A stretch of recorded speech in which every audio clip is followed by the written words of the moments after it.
Well, hi, kids. I want to welcome you to Northwest Treasures Geo Talks. And today I want to talk to you about the fun hobby of rock tumbling. Now, this has been called the least expensive lapidary hobby you can do. Lapidary is when you work with stones, polishing them, and so on. And that's true. This is the least expensive hobby you can do. But it's also one of the most frustrating hobbies you can do. And the reason for that is that it takes a lot of patience and a lot of care and a lot of work in keeping the barrels clean between phases of tumbling with various grits. So I want to talk to you a little bit about how to overcome some of these and really how to get good polishing on your stones.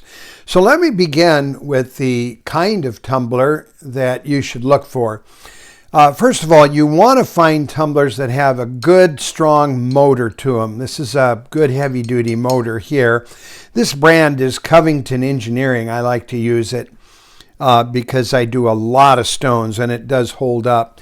Getting a cheap tumbler will just not be a good investment. They will break down. So you want to get a tumbler that has a good motor, and you want to get a tumbler that uses either rubber or hard rubber barrels like this. And the reason is that there is a lot of noise generated in rock tumbling. And with those rocks just constantly banging against each other, if you get tumblers that are cheap, generally they use hard plastic barrels, and those will drive you nuts and will take the fun out of rock tumbling. And so I get tumblers that are heavy duty and with good rubber barrels so that it decreases the noise. Second of all, the care that it takes in tumbling the stones is this. You've got to make sure these barrels are cleaned out after each phase of tumbling. You have generally 4 phases of tumbling, and they use different size grits. The lower numbers in the grits signify the coarse grit. The finer you get in your grit, the higher the numbers. So this is stage 1, silicon carbide, 60 to 90 grit. Now that stuff's very coarse, and it's designed to help break the stones down and start the process of smoothing them. Then you can get into the next size grit. It's generally 120, 220. And then the next size grit can be anywhere from a 400 to an 800. That's what we call our pre-polish stage. And then the final stage is the polish stage, very fine grit. Now I generally tumble each phase at about 10 days each. So you're working at about 40 days of tumbling. So anywhere from a month to 6 weeks of tumbling your stones. And those barrels are just constantly turning day in and day out. If you don't spend the time with it, you're going to end up having to go back and repeat stages a lot, and that's expensive because grits do cost a lot of money. The more coarse grits are your cheapest. By the time you get up to your polish stage, that can really run a lot of money. And so you want to make sure you're minimizing your mistakes and doing a good job up front. Clean the barrels out between phases. You don't want to carry grit from one stage to another. It'll contaminate your current phase of tumbling. So you want to make sure you get the barrels clean. And then refill it with your stones and a little bit of water and your next grit, and turn it on and let it go just day after day, night after night. Don't look to see how it's going. That's the biggest challenge for a kid. They want to see how it's going, and if they find something they like, they want to throw it in. They throw it in at any stage along the way, and it just doesn't work. The other thing in polishing stones is you've got to work with the same hardness of stone, and by that I mean roughly a 7 on the Mohs hardness scale, which is going to be equivalent to some type of quartz. So jasper is an opaque kind of quartz. Agate is a translucent type of quartz. And then petrified wood, of course, is wood that has been infiltrated by a lot of silica. So you can tumble those separately or you can tumble them all together. Don't try to polish these kinds of stones with stones like opal and obsidian. Opal and obsidian are very soft stones, and they will tumble up to nothing and will have no effect on the harder stones. Like stones with like stones. The other thing to do is to make sure your stones are all jagged or all rounded. So these are all jagged here. They're rough stones. Don't try to polish rough stones with smooth stones or rounded stones, because it just won't work. They're too different. They're not. They won't help in the tumbling process. So you can either do that, or you can do like what I like to do out here in Washington. We have the beaches out here are not like California. They don't have a lot of sand to them. They have a lot of rocks, and so I'll look for smooth, rounded stones from the polishing process of the water, and you can actually hear them. You stand on the beach and just listen to the stones tumble on as they wash up on the beach. And that knocks that first layer of stone off, so I can skip the first level and go on to the second level of tumbling. And then these, of course, when you're done, should look like these nice polished beach stones. Quite a variety there, and they're all real pretty. When they glisten like that and look like glass, now you've been successful in your tumbling. So these were once these. And so polishing really is a fun hobby. Also, to vary the sizes of your stones. Don't tumble all the same size of stone together. You can see here in this batch, these were all tumbled together. Some of them are big, some of them are rather small, but they all help in the tumbling process. And they'll all contribute there. The little ones will go places the big ones can't. If you try to tumble all big ones together, you're not going to get an even tumbling. Now, when you tumble your stones, you're going to consume about 15% of the stone in your tumbling process. So obviously, when you go from phase to phase, you may start about here in your as you fill up the barrel. And as you go on in your tumbling process, that level is going to go down because you're taking off a little bit more of the stone each time.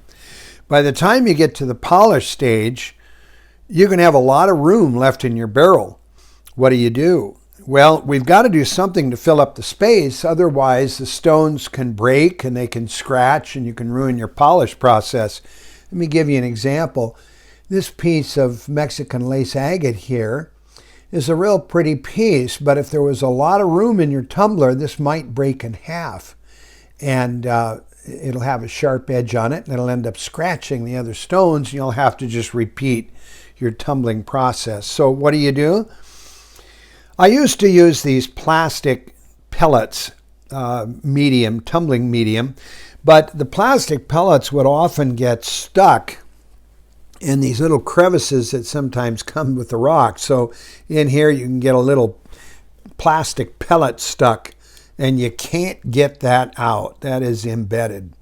So what I do is I went to using wood dowel pieces. So I'd take a dowel rod, maybe 3/8 of an inch thick, and I'd begin just sawing little sections, and I'd throw those in there.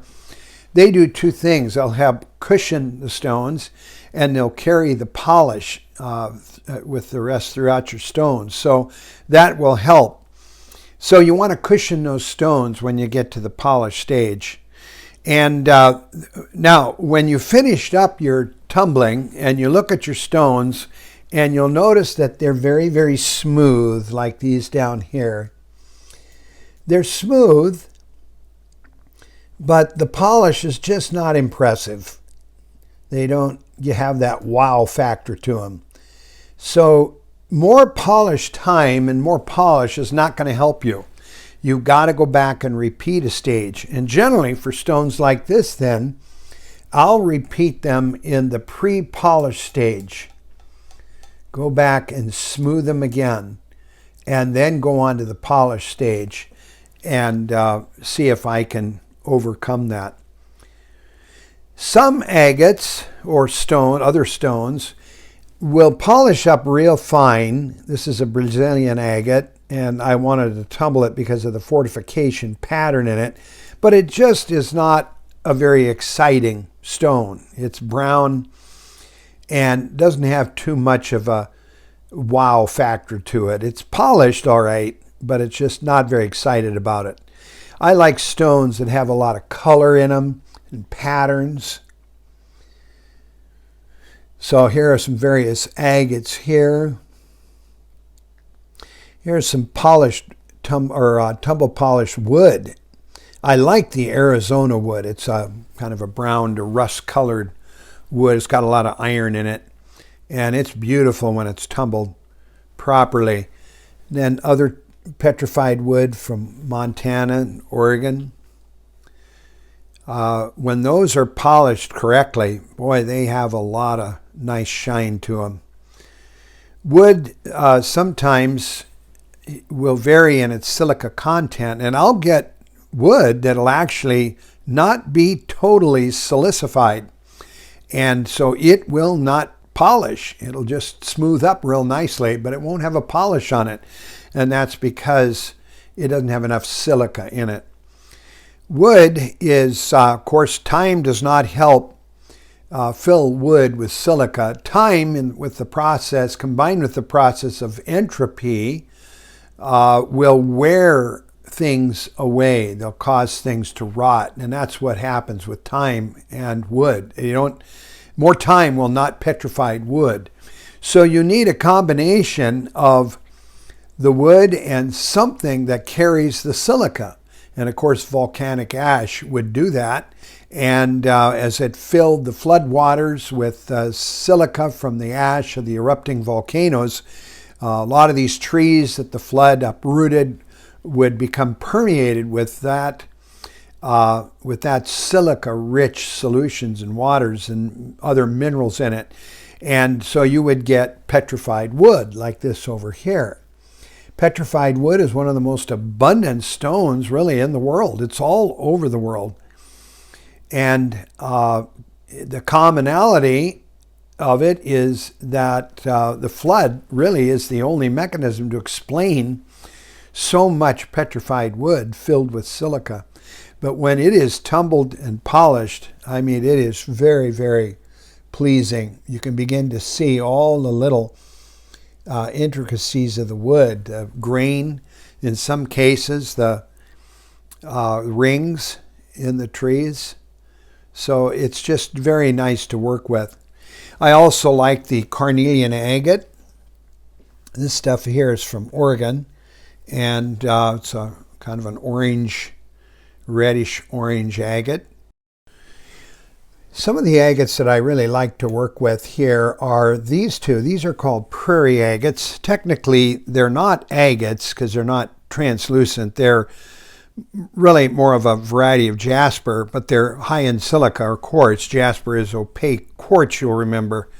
But the patterns are really stunning with these, and they do tumble very well and get a nice shine. It brings out the pattern. The carnelian agates are beautiful. They display that orange color. Those are from Oregon, and those are nice. They polish very well. So these two here are rhyolite lavas. One is more of a pinkish color, beautiful color, and in a gray color. This is a darker lava. You can see the white specks are actually feldspar crystals. Quartzite is a very common rock out here on the beach, and those polish up very well. They have such a beautiful color to them as well. These two here, I'm excited to see how these turn out. Anytime I have tumbled serpentinite, it's always had a real pretty green to it. And of course, that's common in Washington. And of course, the Montana moss agate is one of my favorites. I've got buckets of those, and those just have some very pretty patterns in them. The Mexican lace agate, if you can get a good polish on those are very, very pretty. So that's a little bit of a introduction to tumbling. Some of it you just have to do by guess and by golly, experiment a little bit. But don't spend more time doing the same thing over and over again. You've got to vary your tumbling process a little bit. You may have to go back and repeat a stage, but that's better than wasting a lot of money on polish. Polish is very expensive, so you want to make sure you're getting it right in your first 3 stages. So that's the wonderful hobby of tumbling. If I can help you at all, drop me a note, and I'll see what I can do to answer your questions. Have a good week.